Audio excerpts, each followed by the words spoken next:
Sugar के मरीजों को अपनी खुराक के अंदर मीठी चीज़ों के अलावा और किन चीज़ों से परहेज़ करना चाहिए? अगर आप शुगर के मरीज़ हैं, आप मीठी चीज़ें नहीं खाते जैसे केक, हलवे, जलेबियाँ, मीठी चाय नहीं पीते, लेकिन आप अपनी खुराक के अंदर बहुत ज़्यादा जो है वो स्टार्ची फूड का इस्तेमाल करते हैं, स्पेशली वो स्टार्च जो के लिए आपके लिए अनहेल्दी साबित हो सकता है, जैसे कि बहुत ज़्यादा व्हाइट ब्रेड का इस्तेमाल, पोटैटो यानी आलू का इस्तेमाल करते हैं। ये वो 2 चीज़ें हैं जिनका जो ग्लाइसेमिक इंडेक्स है वो ज़्यादा होता है। ग्लाइसेमिक इंडेक्स ज़्यादा होने का मतलब शुगर के मरीज़ों के लिए बुरी बात इसलिए है, जब आप ये चीज़ें खाएँगे तो इनके अंदर जो स्टार्च के मॉलिक्यूल्स होते हैं, वो टूट के अल्टीमेटली शुगर बन जाते हैं। हालाँकि आपको पता है कि इन चीज़ों के अंदर शुगर नहीं होती, लेकिन इनसे आपकी जो ब्लड शुगर है वो एकदम स्पाइक कर जाती है।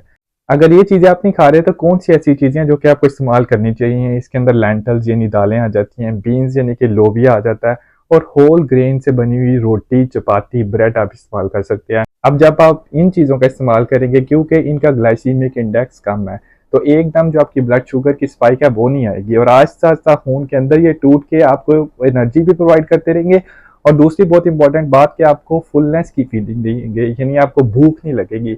अगर आपको ज़्यादा देर भूख नहीं लगेगी, आप और ज़्यादा स्नैकिंग नहीं करेंगे और ज़्यादा स्नैकिंग नहीं करेंगे तो आपकी ब्लड शुगर जो है वो बेहतर रहेगी। इसके अलावा शुगर कंट्रोल करने के लिए जो भी दवाइयाँ, अद्वियात या लाइफ़स्टाइल चेंजेज़ आपके डॉक्टर ने आपको एडवाइस की हैं, उन सब पे अमल करना बहुत ज़्यादा ज़रूरी है। लोगों की सुनी-सुनाई बातों पे जाके अपनी जो डिज़ीज़ की मैनेजमेंट है, उसको कभी भी ख़राब नहीं करना चाहिए। अगर आपको मेरी वीडियो अच्छी लगे तो ज़रूर दूसरे लोगों के साथ शेयर कीजिए और मेरे चैनल को फॉलो और सब्सक्राइब कर लीजिए।